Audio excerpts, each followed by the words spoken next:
I certainly wouldn't want to be subpoenaed by Congress, and so it's an uncomfortable process. Right now at 5, Ohio's richest man is about to testify before Congress. Les Wexner is scheduled to answer some tough questions about his friendship with convicted sex offender Jeffrey Epstein. It is a story that has dominated the headlines for years. Tonight, we have team coverage. Mike McCarthy is leading us off live in New Albany. And Jessica, good evening to you. We are live right now here at the Wexner Community Park. Where I'm standing right now is land that was donated in part by the Wexner family. And in just a few hours, the New Albany community will be at the center of the political firestorm surrounding the release of the Jeffrey Epstein files. The fact that tomorrow's congressional deposition is happening right here in New Albany is not lost on this community. Les Wexner has been a driving force at building the New Albany we know today. He has been a leader in the business world with the founder of L brands and labels like Victoria's Secret and Bath & Body Works. And this is the area where his massive estate also is located. Our team tonight is digging deep into this story. Terry Sullivan showing us what led to this big moment. First, though, Tom Bosco is taking us through what this congressional deposition will look like. If you've watched any courtroom drama on TV or in the movies, you probably have a good idea what it means to be a witness in a case. But what does it mean to sit for a deposition? I'm at Capitol Law, where we talk to an expert who tells us exactly what Les Wexner is in for on Wednesday. What can he expect tomorrow? Will this be comfortable, uncomfortable, confrontational, cordial? Do you have any idea what to expect? I think it's going to be a very long day. Anthony Markham is a lawyer and professor at Capitol Law. He's also worked for former Senator Ben Sasse, so he knows his way around both a courtroom and Capitol Hill. He says being a witness and sitting for a deposition are two different things. It's sworn testimony for both depositions and being a witness at trial, but they're serving different purposes. Les Wexner will answer questions from members of Congress looking for more information about Wexner's relationship with now deceased convicted sex offender Jeffrey Epstein. It sounds like the lawyers are doing investigation still. Is that a way to describe this? Very much so. There's been a huge appetite for news surrounding Epstein, but don't expect to learn more on Wednesday.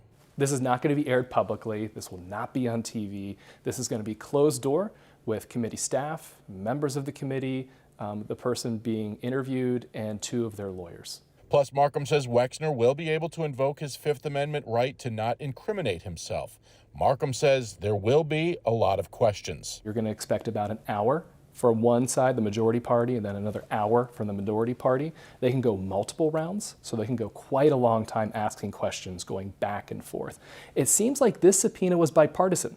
So there's bipartisan appetite for asking questions. And he says it could be an uncomfortable day for Wexner. It seems like they're very interested at least getting to the substance of Les Wexner's relationship here. So certainly the committee has a lot of advantage in how this process is run. I certainly wouldn't want to be subpoenaed by Congress, and so it's an uncomfortable process. Wexner will at least be on his home turf. Congressmen are coming to his New Albany compound for that questioning. How common or uncommon is it that D.C. is coming to New Albany rather than the other way around? Not common, but it does happen. I think a good recent example is when the committee had subpoenaed Bill and Hillary Clinton, for example. They offered to go to New York and do that deposition there. More questions, but the answers won't be readily apparent by the end of the day. In downtown Columbus, I'm Tom Bosco, ABC 6 News. And here is a look at the congressional committee that will be questioning Les Wexner at his home tomorrow. It is a bipartisan group that makes up the House Committee on Government Reform. It is chaired by Representative James Comer. He's a Republican from Kentucky. The ranking member is Representative Robert Garcia of California. There are 26 Republicans on this committee. Here is a picture of them. There are 2 Ohio Republicans among them. They are Jim Jordan and Mike Turner. There are 20 Democratic members as well, including Congresswoman Shontel Brown from Ohio's 11th District. As we await the arrival of those committee members here in New Albany, today we found a wide range of emotions and expectations. There's a sense of anticipation of skepticism and a lot of curiosity. But the common theme that we found from everyone I talked to is a desire for justice. A name synonymous with New Albany is about to be the focus of a congressional investigation. Who do you think the most famous resident of New Albany is? Oh, definitely Leslie Wexner. Definitely Les Wexner. That's easy to be Les Wexner. And Michael Bova says he interacted with Wexner during his roughly 6 years working for L Brands, the company Wexner founded. So I think there was a real sense that he was maybe a little naive about the nefarious nature of Epstein. Bova says it's about time Congress questioned Wexner about the nature of his relationship with Jeffrey Epstein. But Bova and others in town told us they were surprised the congressional committee is coming to Wexner's home. Absolutely. Again, like we see power leveraging itself. So on his home base, he's going to be deposed on his, where he lives, where he has the power, and not in a neutral location. Elena Rosetsky takes issue with the fact that Wexner's name is still attached to OSU's medical center, and Wexner's family name is on a community park in New Albany. Let's get rid of it. I would say that about anybody, even if it were think of the nicest person you know. Your mother's name's up here, and we find out she's in the Epstein files. We take her name off. I'm very curious to see how it all goes down. Carrie-Anna Foudy says she also has worked in the New Albany retail industry, and Wexner's long been a topic, she says, of conversation. The whole entire thing is wild, horrifying, but I'm glad it's all coming to light and people are being brought, the justice they may deserve. I have no idea what part Les Wexner really played in this. A spokesperson for Wexner didn't respond to our latest request for comment about his upcoming congressional deposition, but Wexner has previously said he was unaware of Epstein's criminal activities. I asked for an interview today with the city of New Albany to talk about Wexner's history here. A spokesperson sent me a statement that says New Albany's growth over the past 4 decades has been the result of long-term planning, strong public-private partnerships, and the collective efforts of many residents, businesses, and community leaders. The New Albany company, founded by Les Wexner, has played a significant role in that history as a major landowner and development partner, helping to shape much of the community's early planning and infrastructure. Our working relationship with the New Albany company has always been professional and focused on the development outcomes that align with our adopted plans and serve our residents. The city spokesperson says it does not comment on private legal matters. New Albany Parks and Recreation did not respond to my questions about Wexner's name here at this community park. And Ohio State does say there are pending requests to review Wexner's name there at the university. There is still a lot we do not know about how this process exactly will work and what really comes next, but our team right now is working to get those answers. So make sure you follow us on our ABC6 YouTube page and Facebook as well to see our reporting in real time as it happens. Also, download the ABC6 News app to get those instant alerts as news breaks. Just search WSYX ABC6 to find us on all our digital platforms. We have continuing coverage right now tonight on the search for answers following the release of the Epstein files. As we take you live to D.C. tonight, the House Committee on Government Oversight is getting ready to leave the Capitol behind and head right here to Central Ohio. They are coming to New Albany, and that's why I'm here live tonight at Wexner Community Park here in New Albany. Tomorrow, Wexner will be testifying before the committee about his ties to convicted sex offender Jeffrey Epstein. That is set to happen at his home. It's about a 10-minute drive from our live location. Tonight, Terry Sullivan explains the twists and turns that have led us to this point. The friendship between retail billionaire Les Wexner and financier Jeffrey Epstein began in the late 1980s after Epstein launched a wealth management company.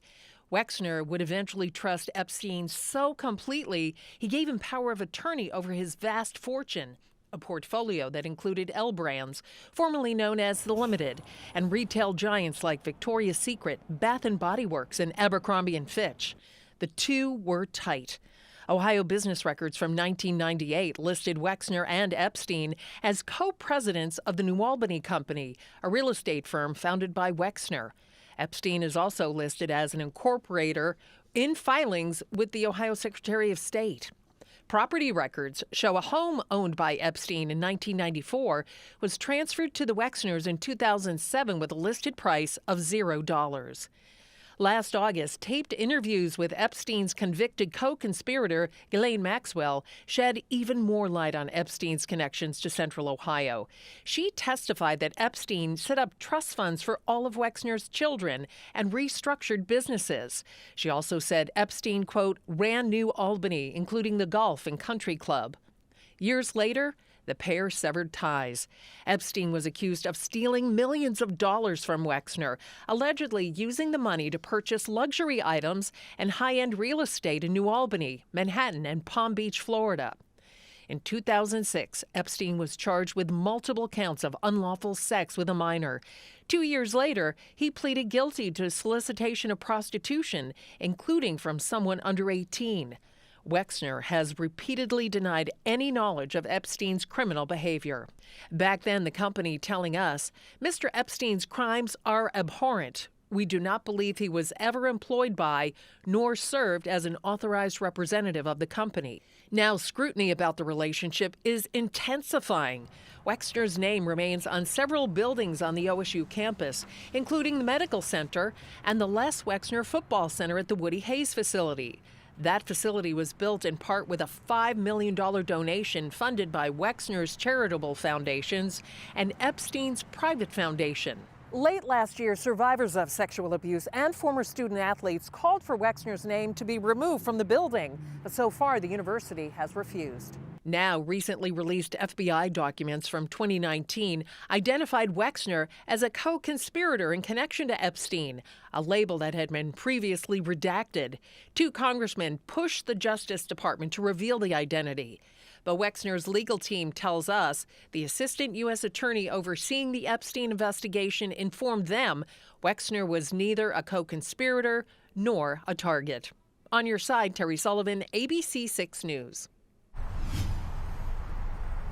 And there is a new push tonight to remove Les Wexner's name from one of the crown jewels at Ohio State. The Ohio Nurses Association sent a letter to OSU President Ted Carter and to the OSU Board of Trustees saying they want Wexner's name removed from the medical center. The union says they are a group of nurses and health professionals and they have an obligation to recognize abuse and act. They say the university should be held to the same standards. The union says if the university does not respond, they will hold an informational picket next week. It is important to point out Les Wexner has never been charged with a crime, and as you heard Terry mention, he has long denied any wrongdoing. Today, the university told me it does have a procedure for name reviews and requests get full consideration. An OSU spokesman says that includes several pending requests related to Wexner. The Epstein files fallout is also leading to a new bill that would remove legal barriers for sexual abuse and human trafficking survivors seeking justice. Senate Minority Leader Chuck Schumer says if passed, it will allow adult victims to file civil claims against their abusers without a time limit.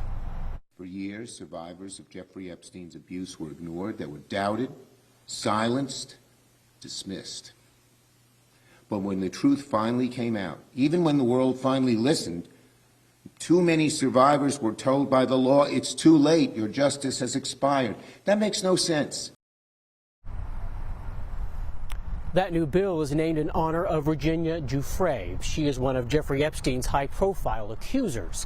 In a 2016 deposition, Giuffre named Les Wexner as one of the men who she says she was trafficked to. He has denied that allegation. Giuffre took her own life in April of 2025. If you want to take a look at our extensive coverage of the Les Wexner situation and the Jeffrey Epstein files, head over to our free ABC 6 News app. You can get real-time updates as new information comes into our newsroom.